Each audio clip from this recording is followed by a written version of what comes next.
हाँ जी, अब देखो अपना जो नेक्स्ट टॉपिक है वो है दैट इज, आज हमने कुछ टॉपिक्स करने हैं जिसके अंदर हमने मोमेंट ऑफ इनर्शिया क्या करना है, फाइंड करना है। ठीक है, तो फर्स्ट ऑफ ऑल ये वाला जो आपका टॉपिक है ये आपका जस्ट बेसिक है कि आपको आइडिया लग जाएगा कि हम जो मोमेंट ऑफ इनर्शिया वगैरह फाइंड करेंगे वो किस टाइप से फाइंड होगा। ठीक है, ये आपके एग्जाम पॉइंट ऑफ व्यू से इतना इंपॉर्टेंट नहीं है, बिल्कुल सिंपल है। ये +2 के पॉइंट ऑफ व्यू से इंपॉर्टेंट था, वहाँ पे ये जनरली पूछ लेते हैं, लेकिन बीएससी में ये इतना इंपॉर्टेंट नहीं है। ठीक है, लेकिन ये वैसे करवाया ताकि आपको एक आइडिया क्लियर हो जाए कि ये जो आपने ये मोमेंट ऑफ इनर्शिया वगैरह निकालना है किस टाइप से आप इसको हैंडल करोगे, इस टाइप के क्वेश्चंस को। ठीक है, तो अब देखो, अब ये कह रहा है कि मोमेंट ऑफ इनर्शिया, हमने एक रोड है, उसका रोड का हमने मोमेंट ऑफ इनर्शिया फाइंड करना है। ठीक है, तो अगर किसी रोड का आपने मोमेंट ऑफ इनर्शिया फाइंड करना है तो सपोज करो ये आपके पास एक रोड है जिसको मैं रेड कलर से डोनेट कर रहा हूँ, दिस वन इज, ये आपकी रोड है और इस रोड की टोटल जो लेंथ है ना वो अपने पास टोटल लेंथ है L, ये टोटल लेंथ L है।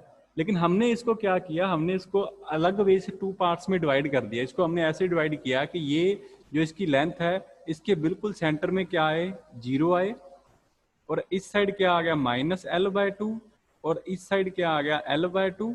अगर इन दोनों का डिफरेंस टोटल देखोगे कि ये टोटल कितना है, तो वो L/2 + L/2 टोटल डिस्टेंस कितनी बनेगी, वो आपके पास स्टिल क्या है, L है। बस हमने थोड़ा सा क्वेश्चन चेंज कर दिया, वे ऑफ हैंडलिंग, जो इसको रोड को हैंडल करने का वे है वो हमने चेंज किया है, ताकि जो इंटीग्रेशन आगे हमने सॉल्व कर रहे हैं वो आपका इंटीग्रेशन बच्चे इजी हो जाए। ठीक है, अदरवाइज इंटीग्रेशन जो है वो थोड़ा सा डिफिकल्ट हो जाएगा। ठीक है, अब देखो इसके अंदर मेरे पास क्या है, ये क्लियर है, रोड ले रखी है हमने। ठीक है, लेंथ उसकी -L/2 से लेकर कहां तक है, L/2 तक है। कल भी हमने किया था कि जो भी हमने क्वेश्चन सोल्व करना है उसके अंदर हमने क्या करना है, फर्स्ट ऑफ ऑल हमने एक छोटा सा वहां पे एक मास एलिमेंट कंसीडर करना है। यहाँ पे भी हम क्या करेंगे, दैट इज ओनली यहाँ पे मास एलिमेंट जो है हम वो कंसीडर करेंगे। ठीक है, अब देखो यहाँ पे जो मास एलिमेंट आपने कंसीडर करना है वो किस टाइप से कंसीडर करना है। मास एलिमेंट कल भी हमारा डीएम था, आज भी हमने मास एलिमेंट, ये देखो एक छोटा सा एलिमेंट है, ये हमने कंसीडर कर लिया, दैट इज, ये आपका मास एलिमेंट है, दैट इज डीएम। ठीक है, मास एलिमेंट है डीएम, क्लियर है, ये आपका मास एलिमेंट है।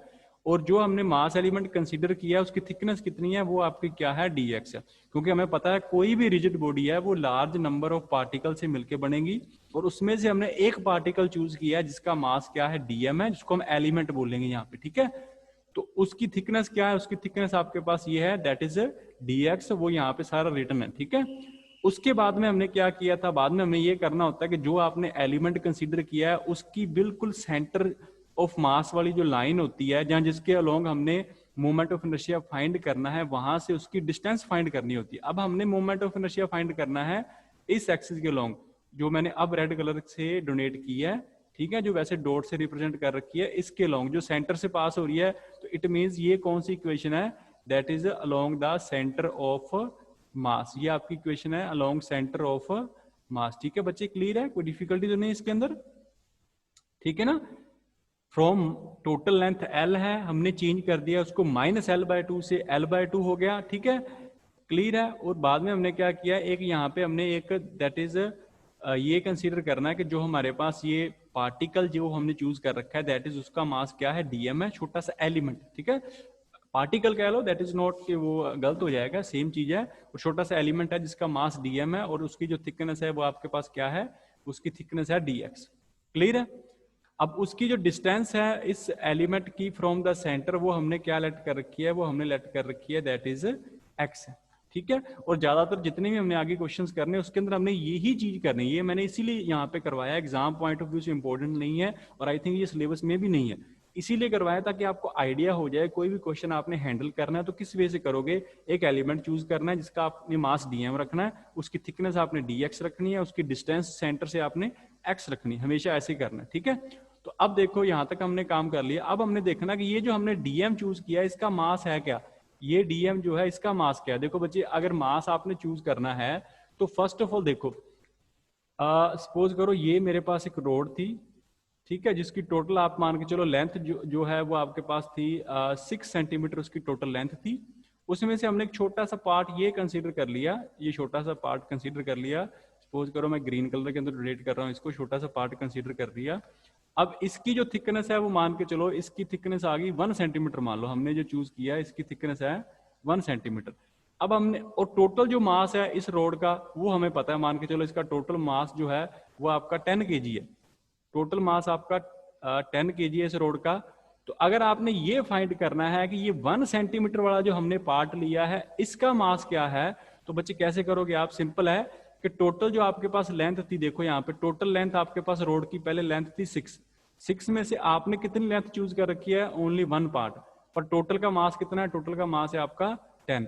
तो इस तरह से इसको डिवाइड करोगे, वहां से आपके पास जो आंसर आएगा वो आपका आ गया कि 1 सेंटीमीटर की जो आपने चूज कर रखी है थिकनेस, उसका मास कितना होगा वो यहां से आ जाएगा, ठीक है ना।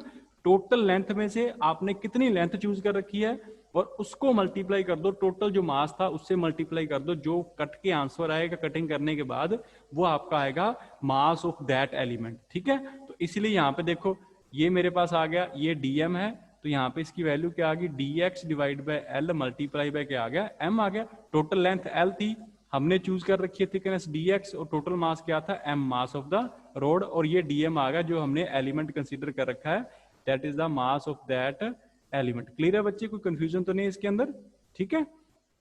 अच्छा, अब हमने क्या करना है, फर्स्ट केस है आपका about an axis passing through its centre and perpendicular to its length. Exam में ना आपको जो क्वेश्चन आएगा वहां पे प्रॉपर आपको रिटर्न में मिलेगा कि आपने कहां पे मोमेंट ऑफ इनर्शिया फाइंड करना है। ऐसे नहीं कोई क्वेश्चन आया आपने उठा के सारे कर दिया, वहां पे एक क्वेश्चन के अंदर 3-3 2-2 पार्ट्स होंगे वहां पे, ठीक है। उनमें से कोई एक पार्ट आपके एग्जाम में आएगा और वो आपको पता हो कि किस तरह से कौन से पार्ट को कैसे हैंडल करना है। अब ये क्वेश्चन है कि आपकी जो लाइन ऑफ एक्सिस है वो सेंटर से पास कर रही है, आपने उसके long moment of inertia find करना है, ठीक है। तो हमने कल भी किया था कि मोमेंट ऑफ इनर्शिया का जो फॉर्मूला होता है, अगर मैं आई लिखूं तो वो क्या होता है, इंटीग्रेशन ऑफ, एक तो अपने पास होता है मास आएगा और आर परपेंडिकुलर का क्या आएगा, स्क्वायर आएगा। पर अब यहाँ पे क्या हो गया मेरे पास कि यहाँ पे अगर मोमेंट ऑफ इनर्शिया फाइंड करना है वो फिर क्या आएगा, इंटीग्रेशन आएगा, मास की जगह डीएम ले रखा हमने और आर परपेंडिकुलर का स्क्वायर। अब आर परपेंडिकुलर जो डिस्टेंस है वो आपके पास क्या है, यहाँ पे देखो आर परपेंडिकुलर जो डिस्टेंस है वो एक्स है ना, उस एलिमेंट की इस सेंटर ओ से डिस्टेंस क्या है, एक्स है, तो ये मेरे पास क्या आ गया, एक्स स्क्वायर। तो ये आपका मेथड है मोमेंट ऑफ इनर्शिया फाइंड करने का। अब बस हमने इसका क्या करना है, इंटीग्रेशन करना है, ठीक है। अब देखो इंटीग्रेशन, अब इंटीग्रेशन की लिमिट कहां से कहां तक होगी, ये देखो -l/2 से लेकर यहां से हमने शुरू करना है और यहां पे हमने एंड करना है -l/2 से लेकर l/2। आपने इसका क्या करना है, इंटीग्रेशन करना। देखो अब नेक्स्ट क्या है, हाँ यहाँ पे देखो वैसे सारा सोल्व किया हुआ है। ये इंटीग्रेशन जो आपका मोमेंट ऑफ इनर्शिया आई आएगा वो आपका ये आएगा, मैंने अभी लिखा था, ठीक है। अब जो आपकी लिमिट आएगी वो कहां से कहां तक आएगी, देखो दैट इज फ्रॉम -l/2 से लेकर कहां तक आएगी, l/2 तक आएगी, ठीक है।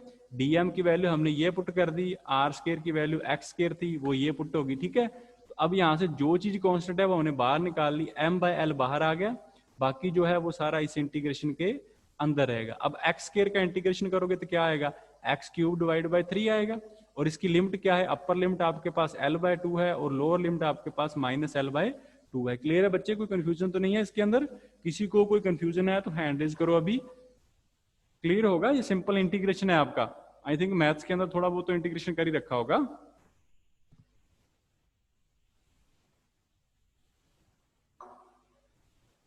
चलो ठीक है, अब नेक्स्ट देखो, अब यहां पे हमने क्या करना है, ये आपका m, ध्यान से देख लेना इसको, ये m/l था सेम रहेगा, ये 3 नीचे था और ये इसको मैंने आगे लिख दिया, ये नीचे क्या आ गया, m डिवाइड बाई 3l आ गया। अब बाकी क्या बचा है, x³ बचा है। अब x³ की हमने अपर लिमिट पुट करनी है और lower limit, upper limit put करोगे तो क्या आएगा, x³ है तो l³ डिवाइड बाई 8 आ जाएगा, माइनस लोअर लिमिट पुट करोगे तो माइनस आएगा और बाद में उसकी वैल्यू पुट करोगे तो वो आपके पास -l³ डिवाइड बाई 8 आ जाएगा। इसको सॉल्व करोगे तो आपका आंसर आ जाएगा moment of inertia about the centre, वो आ गया ml² डिवाइड बाई 12। l से l कट जाएगा, नीचे l ये रहा मेरे पास l और यहाँ से l³ कट जाएगा, बचेगा क्या आपके पास l² बचेगा, ठीक है। बिल्कुल इजी है, कोई ज्यादा इतना डिफिकल्ट इंटीग्रेशन नहीं है, आगे थोड़े से डिफिकल्ट आएंगे, ये तो बिल्कुल इजी है, हो जाएगा, कोई डिफिकल्ट तो नहीं है इसके अंदर, ठीक है। अब देखो नेक्स्ट जो है ना, ये मैंने बेसिकली इसीलिए करवाया ताकि जो हमने कल एक तो थ्योरम्स कर रखी थी ना, वो उन थ्योरम में से आपको एक आधी की एप्लीकेशन पता लग जाएगी, आप किस तरह से फाइंड करोगे। तो हमने ये फाइंड कर लिया। अगर एग्जाम में ये क्वेश्चन आ जाए कि आप फाइंड करो moment of inertia along any object, जिसके उसने पूछ रखा है about end of the axis पूछ रखा है, about end of the object पूछ रखा है, तब आपने वहां पे बेसिकली सेंटर पे आपने मोमेंट ऑफ इनर्शिया पहले फाइंड कर लेना है, बाद में उसके परपेंडिकुलर एक्सिस, उसके पैरेलल एक्सिस, सॉरी बच्चे, पैरेलल एक्सिस अगर फाइंड करनी है तो आपने सिंपली कौन सी थ्योरम अप्लाई करनी है, जो हमने कल की थी first theorem, parallel axis theorem थी जो, वो हमने यहाँ पे अप्लाई करनी है। अब देखो यहाँ पे, अब मैं डायग्राम दोबारा दिखा रहा हूँ, यहाँ पे ये रहा डायग्राम। अब इसके अंदर क्या था, ये रेड कलर वाली एक्सिस, सपोज करो ये जो ग्रीन कलर वाली एक्सिस है, ये हमारी पहली एक्सिस थी जिसके अलोंग हमने पहले फाइंड करके रखा है इसका मोमेंट ऑफ इनर्शिया क्या होगा। हमने कल किया था कि इसकी वैल्यू हमने आई सी लेट की थी कि ये आपका moment of inertia along centre of मास है, और इसकी वैल्यू आज हमने निकाल लिया पहले, वो आई है ml² डिवाइड बाय 12। अब बाकी क्वेश्चन सेम है।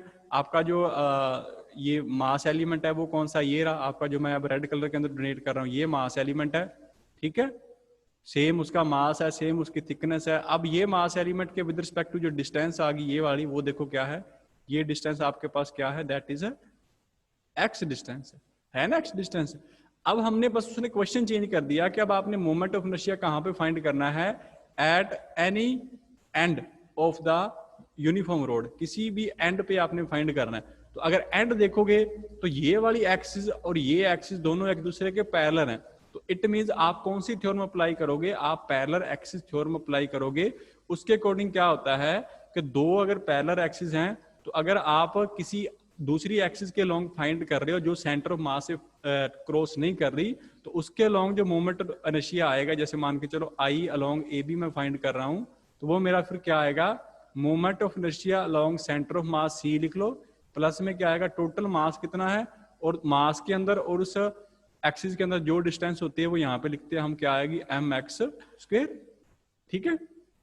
जहाँ टोटल जो हमारे पास मास है वो हमें यहाँ पे यूज करना पड़ेगा, जो टोटल वैल्यू वगैरह है वो हमें यहाँ पे यूज करनी है, ठीक है।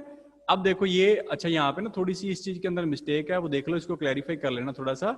ये जो x हमने यहाँ पे ले रखी है ना, ये बच्चे x ना, ये यहाँ से ये नहीं आएगा, ये इतना नहीं आएगा, कोई x जो होती है वो आपकी, ये ड्राइंग के अंदर थोड़ी सी प्रॉब्लम है, x जो होती है वो दो एक्सिस के इन बिटवीन जो डिस्टेंस होती है उसको हमने x लेट कर रखा है, जो हमने कल d लेट कर रखी थी। देखो यहाँ पे मैंने लिखा ना, आई ए बी की वैल्यू क्या आएगी, आई नॉट प्लस md², m आपका कैपिटल है, m आ गया टोटल मास ऑफ द जो अपने रोड ले रखी है उसका मास आ गया, I A B is equal to I not plus md²।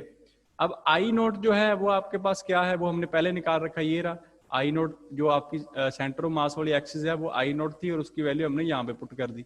अब मास तो स्टिल मास ही रहेगा। अब डिस्टेंस देखो, इन दो रोड्स के अंदर, इन दो एक्सिस के अंदर क्या डिफरेंस है, वो सिंपल l/2 आ गया ना। अब ऐसा नहीं बोलना कि ये 0 है, ये -l/2 है, तो डिफरेंस -l/2 है।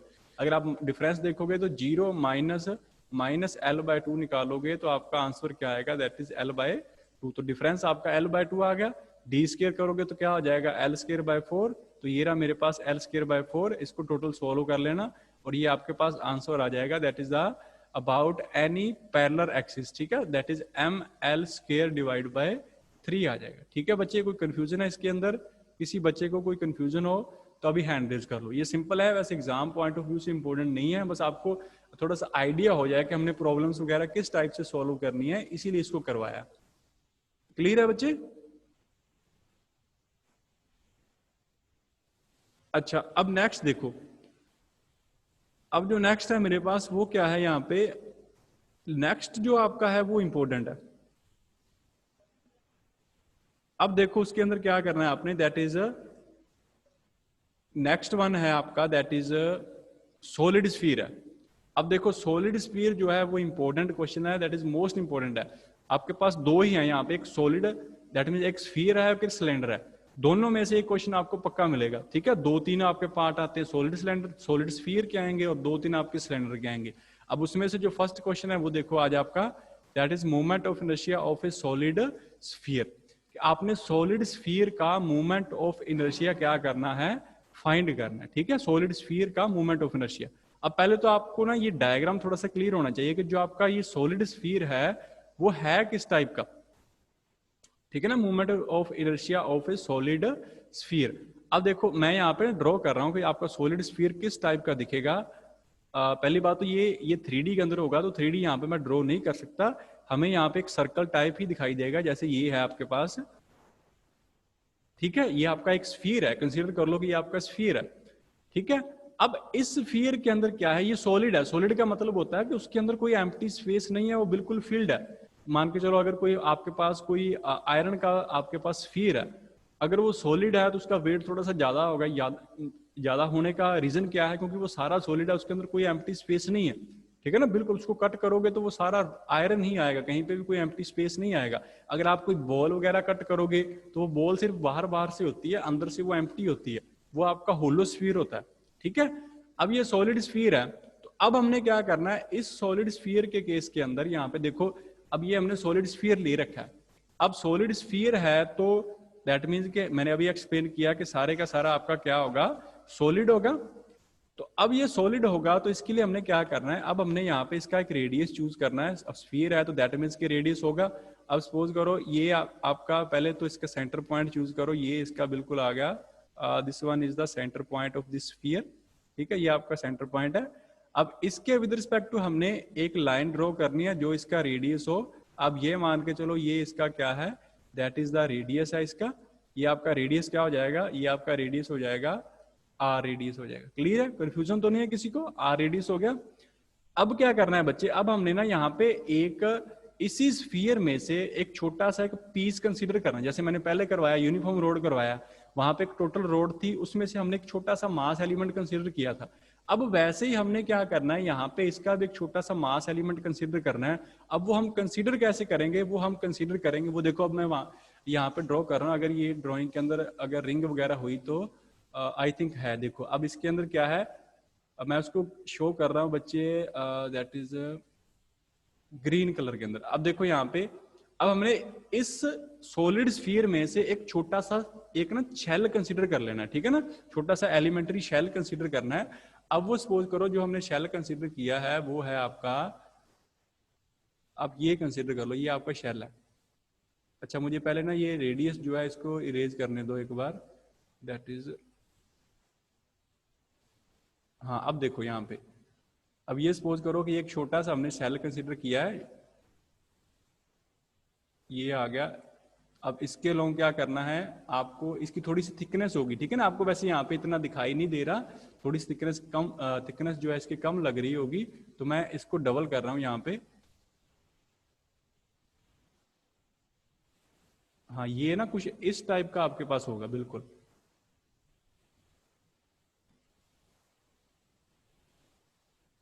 ऐसा। क्लियर है सभी को, इसमें किसी को कोई कंफ्यूजन लग रही है, ठीक है ना। अब देखो मैं यहाँ पे नेमिंग वगैरह है वो कर रहा हूँ यहाँ पे, ये देखो ये जो आपका है ये आपका रेडियस है आर, इस टोटल सॉलिड स्फीयर का रेडियस क्या है, आर है। अब उसके बाद में हमने क्या किया, हमने एक यहाँ पे एक छोटा सा इसके इनसाइड हमने एक स्फीयर कंसीडर कर लिया, स्फीयर नहीं एक शेल कंसीडर कर लिया। मास एलिमेंट कंसीडर करना ना, जैसे हमने पहले किया था, एक मेरे पास टोटल रोड थी, उस रोड का हमने छोटा सा एक पार्ट कंसीडर कर लिया था जिसका हमने नेम दिया था, ये आपका dx थिकनेस है और इसकी जो मास है वो आपका क्या है, dm है। अब बच्चे सेम ही करना है हमने। अब क्या है, ये जो इसकी थिकनेस आई है ना, ये वाली जो मैं रेड कलर के अंदर यहाँ पे ड्रॉ कर रहा हूँ, ये इसकी थिकनेस आई है, जो हमने शेल कंसीडर किया है इसकी ये थिकनेस आई है, ठीक है, ये इसकी थिकनेस है। अब इसकी जो थिकनेस आई है इसकी भी फिर कोई ना कोई वैल्यू होगी। अब इसकी भी जो हमारे पास थिकनेस है वो हमने क्या चूज करनी है, ये जो इसकी थिकनेस आई है वो हमने चूज करनी है, उसकी वैल्यू क्या है, dx है, पहले भी सेम थी अभी भी वो सेम है। तो अब उसके बाद में फिर इसका रेडियस भी आएगा। अब इसका जो हमने रेडियस कंसीडर कर रहा है वो इसका रेडियस हमने कंसीडर करना है x, इसका रेडियस आपने क्या कंसीडर करना है, x कंसीडर करना है, ठीक है बच्चे। अब तक किसी को इस डायग्राम में कोई प्रॉब्लम है, बस डायग्राम है, अगर बच्चे डायग्राम आपका क्लियर है तो हो जाएगा, ठीक है, क्लियर है, कोई प्रॉब्लम, ठीक है। अच्छा अब नेक्स्ट देखो, यहां तक हमने कर लिया कि ये इसका रेडियस वगैरह है टोटल इस टाइप का होगा। अब यहाँ पे देखो बच्चे, यहाँ पे क्या है, हमने क्या करना है, हमने एक छोटा सा एलिमेंट कंसीडर कर लिया। पहले हमने यहाँ पे फाइंड करना है that is the mass per unit volume of the sphere. अब देखो total mass of the sphere जो है वो मान के चलो, टोटल मास जो है दैट इज आपका जो टोटल मास है वो आपके पास आ गया m है, टोटल मास आपका कैपिटल M है। अब हमने क्या निकालना है, हमने निकालना है मास पर यूनिट वॉल्यूम, ठीक है, इस स्फीयर का। तो वो क्या आएगा, मास टोटल m है, पर यूनिट वॉल्यूम, स्फीयर की वॉल्यूम क्या होती है 4/3 पाई r क्यूब, इस स्फीयर का रेडियस क्या है r है, तो ये आपके पास आ जाएगा मास पर यूनिट वॉल्यूम। किसी बच्चे को कोई प्रॉब्लम है इसके अंदर? ये आपका क्या आ गया, मास पर यूनिट वॉल्यूम। ठीक है, कोई प्रॉब्लम तो नहीं है किसी को? अब देखो, अब क्या करना है हमने, अब यहाँ पे नेक्स्ट जो है, यहाँ पे अब हमने इस जो हमने ये शेल कंसीडर कर रखा है ना, इस शेल की हमने यहाँ पे सपोज करो, यहाँ पे इस शेल की हमने फर्स्ट ऑफ ऑल इसका, वैसे तो हमने इसकी वॉल्यूम निकालनी है, ठीक है। तो देखो, अगर इसकी वॉल्यूम निकालनी है तो आप इसकी वॉल्यूम किस टाइप से निकालोगे, वॉल्यूम ऑफ द शेल। अब देखो यहाँ पे नेक्स्ट जो आएगा मेरे पास, ये मास पर यूनिट वॉल्यूम क्लियर है ना सभी को। अब हमने निकालनी है that is the volume of the shell, जो हमने ये कंसीडर किया है ना अभी, शेल मैंने यहाँ पे रिप्रेजेंट किया कि छोटा सा हमने शेल कंसीडर करना है, इसकी हमने वॉल्यूम निकालनी है बच्ची। तो वॉल्यूम कैसे निकलती है, सिंपल सा फॉर्मूला होता है, वॉल्यूम का फॉर्मूला होता है अपने पास that is the surface area, volume का सरफेस एरिया मल्टीप्लाई बाय क्या होता है, थिकनेस होता है। ये आप कर सकते हो वॉल्यूम निकालने के लिए, सरफेस एरिया मल्टीप्लाई थिकनेस। अब जो आपके पास ये हमने जो कंसीडर किया है वो कि आपको शेप कौन सी लग रही है, वो एक तरह का आपके पास स्फेरिकल शेल है, स्फीयर ही है ना, वो भी है तो 3D के अंदर है दिखने में। अब यहाँ पे आपको रिंग टाइप लग रहा है पर वो 3D फिगर है, तो 3D के अंदर जो रिंग जो होती है वो आपका क्या शेप होगी टोटल, 3D के अंदर सर्कल नहीं ना होता, 3D के अंदर क्या होता है, स्फीयर होता है। तो सरफेस एरिया ऑफ स्फीयर क्या होगा, that is 4 pi r square, और मल्टीप्लाई बाय थिकनेस क्या है, थिकनेस यहाँ पे हमने कंसिडर किया है dx। तो इट मींस आपकी जो वॉल्यूम आएगी that is the volume of the elementary shell, जो है इसको एलिमेंट्री शेल बोलते हैं, जो हमने कंसीडर किया है ना दैट इज एलिमेंट्री शेल। तो वॉल्यूम ऑफ द शेल जो आएगी वो आपके पास क्या आई है, volume of the shell that is equal to 4 pi r square multiply by क्या आएगा, dx आएगा। क्लियर है बच्चे, कोई प्रॉब्लम किसी को? ठीक है, हो जाएगा। अब ये वॉल्यूम हमने शेल की जो वॉल्यूम है हमने वो फाइंड कर ली। अब देखो ये रीजन क्या है कि हमने वॉल्यूम क्यों निकाली, मैंने आपको स्टार्टिंग में बोला था बच्चे कि हमने जो पहला हमने किया है ना आप यूनिफॉर्म रोड वाला, उसी के साथ कंपैरिजन करके करना है। सबसे पहले हमने एक एलिमेंट कंसीडर किया जिसकी थिकनेस dx थी, यहाँ पे भी हमने से भी किया, फिर हमने उसका मास कंसीडर किया था जो dm था, यहाँ पे भी उसका मास dm है, बट वो dm है क्या वो फाइंड करना है, इसीलिए हम ये सारा प्रोसीजर कर रहे हैं। ठीक है ना, कि वो जो टोटल आपके पास dm होगा इस सारे शेल का, इस सारे स्फेरिकल शेल जो हमने कंसीडर किया, इसका मास अगर dm है, पर वो है क्या, अकेले dm से तो बात नहीं चलेगी ना, यहाँ पे हमें उस dm की वैल्यू फाइंड करनी पड़ेगी, क्योंकि थोड़ी सी आपकी जो कंसेप्ट है वो थोड़ा सा हायर लेवल का हो गया। ठीक है ना, सीधा dm से इंटीग्रेशन करके सॉल्व नहीं होगा, थोड़ा सा आपको उसको सिंप्लीफाई करना पड़ेगा पहले। तो अब वो dm की वैल्यू हमने निकालनी है, तो इसीलिए हमने क्या किया है, फर्स्ट ऑफ ऑल तो हमने मास पर यूनिट वॉल्यूम निकाला है, वो तो सिंपल है, मास बाय टोटल वॉल्यूम इसकी क्या है 4/3 पाई आर क्यूब कर दो, वो मास पर यूनिट वॉल्यूम आ गया। उसके बाद में हमने जो शेल हमने कंसीडर किया उसकी हमने क्या निकालनी है, वॉल्यूम निकालनी है। क्लियर है बच्चे, ये क्लियर है, किसी को कोई कंफ्यूजन तो नहीं है इसके अंदर? ठीक है, हो जाएगा। अच्छा अब देखो नेक्स्ट मेरे पास क्या है, नेक्स्ट हमने ये वॉल्यूम ऑफ द शेल वगैरह ये सारी चीजें फाइंड कर ली है। अब जो नेक्स्ट है वो है आपके पास जो ये डायग्राम वगैरह दे रखा है, ये आपका यहाँ पे ड्रोन है, ठीक है, ड्रॉ कर रखा है, तो उसमें से देख लेना इसको। ये वाला डायग्राम था, बस मैंने कलरफुल थोड़ा सा ड्रॉ किया है, तो ये सेम टाइप, ठीक है। अब देखो, अब हमने जो करना है यहाँ तक कर लिया हमने, यहाँ तक हमने कर लिया, जो दोबारा देख लो चलो इसको। ये मेरे पास था मास पर यूनिट वॉल्यूम हमने फाइंड कर लिया था, मास पर यूनिट वॉल्यूम क्या आएगा, मास डिवाइडेड बाय वॉल्यूम क्या है 4/3 पाई आर क्यूब, तो ये 3 अपर चला जाएगा, तो ये क्या बन गया 3m divide by 4 pi r cube.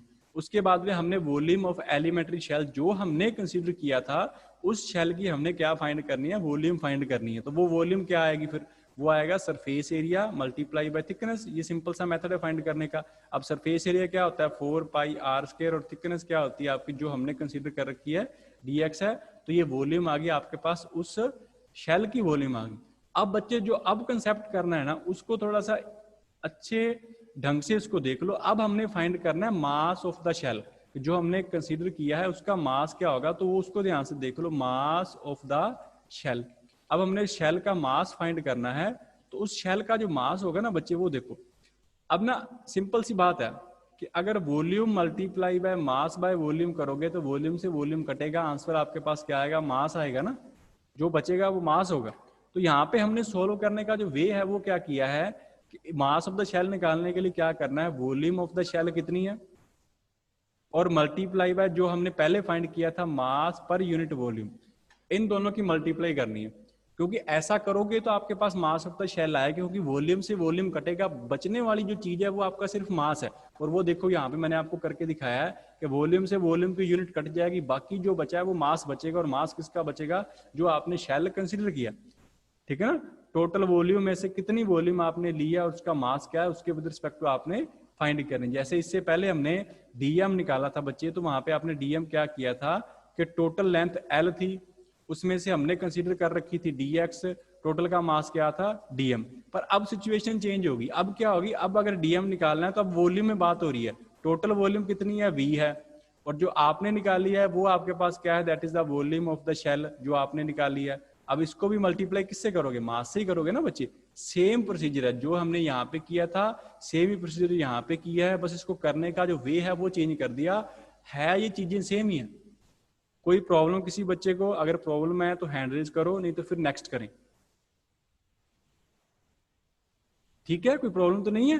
चलो ठीक है। अब यहाँ पे ये टोटल वैल्यू है, मास ऑफ द शेल वगैरह है, यहाँ पे पुट करोगे तो ये देखो मेरे पास यहाँ तक हमने कर लिया। दैट इज वॉल्यूम जो शेल की हमने फाइंड की थी ना, दैट इज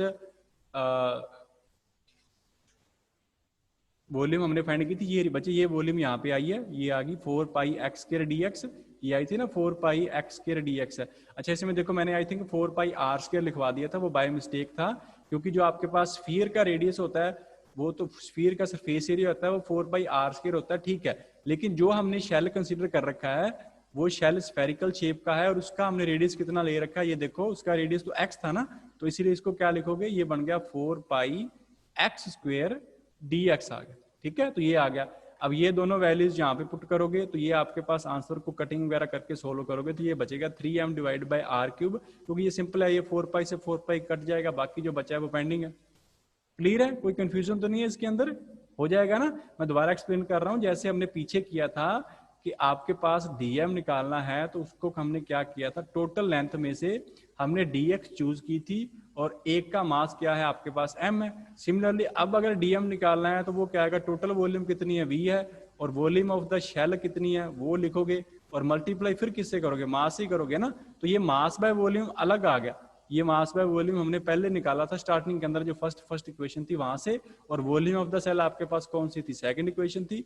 ये फर्स्ट थी ये सेकंड थी, दोनों को पुट करोगे तो आंसर आ जाएगा, ये आ गया मास। तो अब तक हमने क्या किया है, अब तक हमने सिर्फ मास ही फाइंड किया है, उस एलिमेंट्री शेल का जो मास होगा वो फाइंड किया। अब मोमेंट ऑफ इनर्शिया अगर फाइंड करना है तो उसका वैसे बेसिकली फॉर्मूला क्या होता है, dm multiply by r square. बच्चे आप इसको डीएम बोल सकते हो, यहाँ पे लिखा नहीं हुआ, दैट डजंट मैटर, बट ये आपका डीएम है, जो आपका वो छोटा सा आपने शेल कंसीडर कर रखा है उसका मास मेरे पास क्या है, दैट इज अ डीएम है।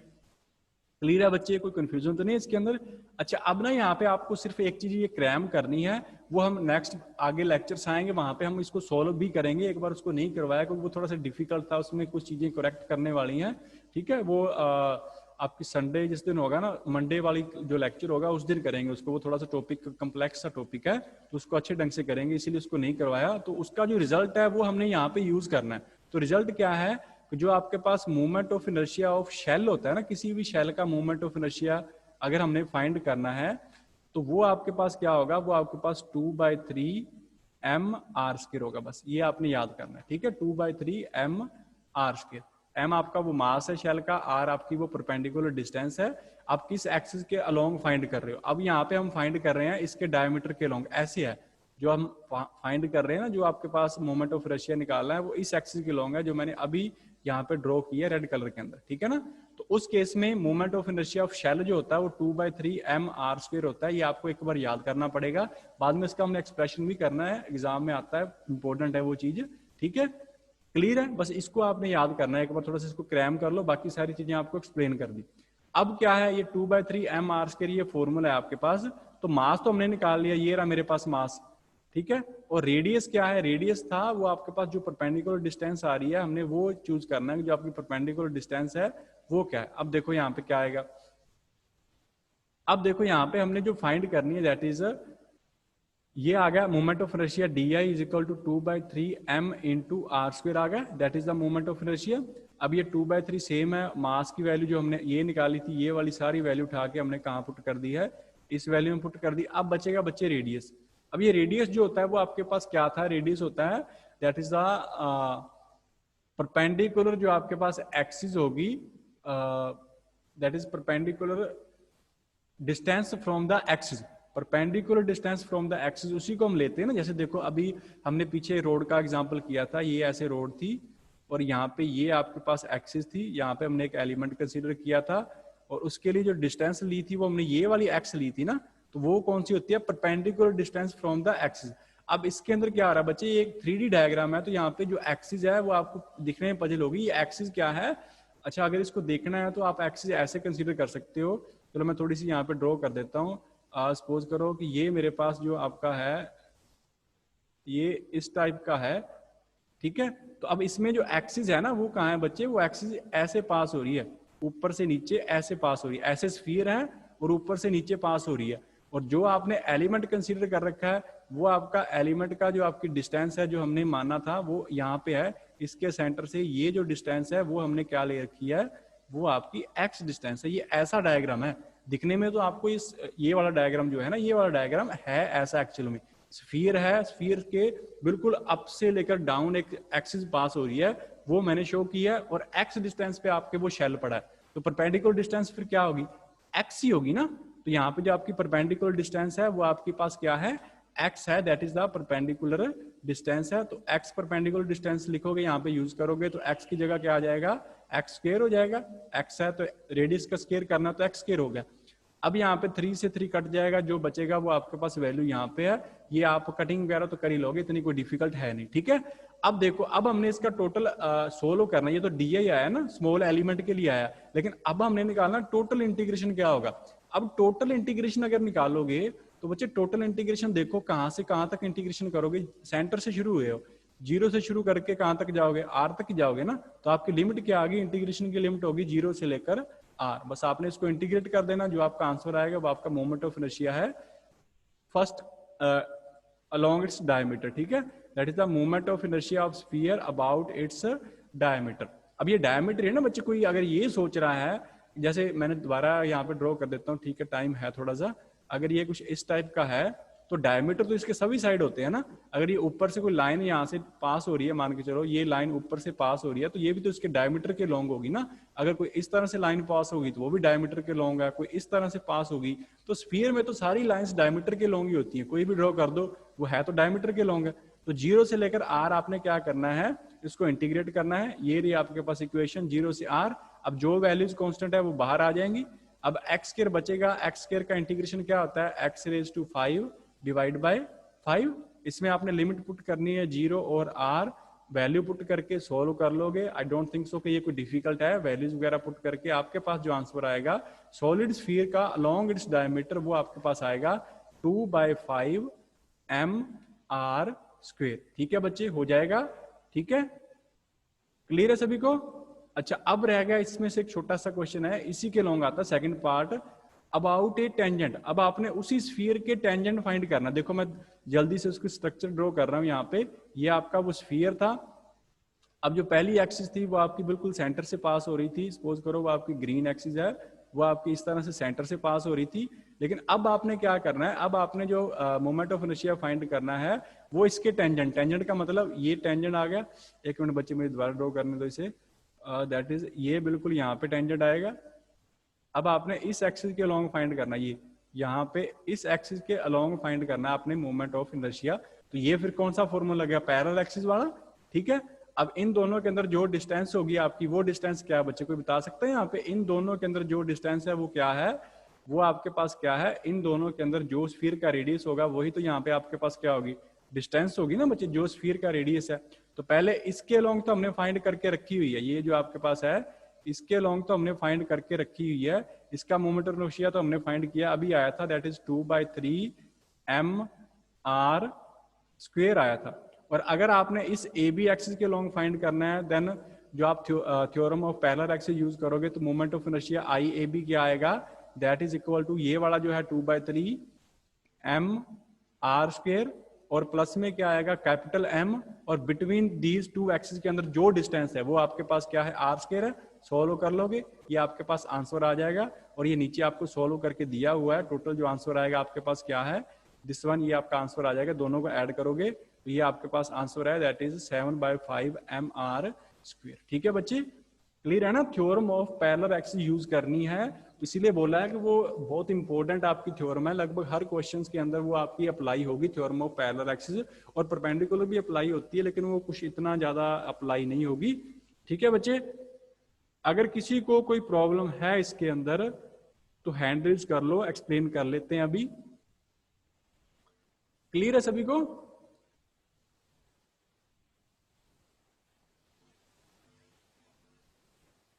ठीक है बच्चे, बाकी फिर नेक्स्ट क्लास के अंदर करेंगे। ठीक है, थैंक यू।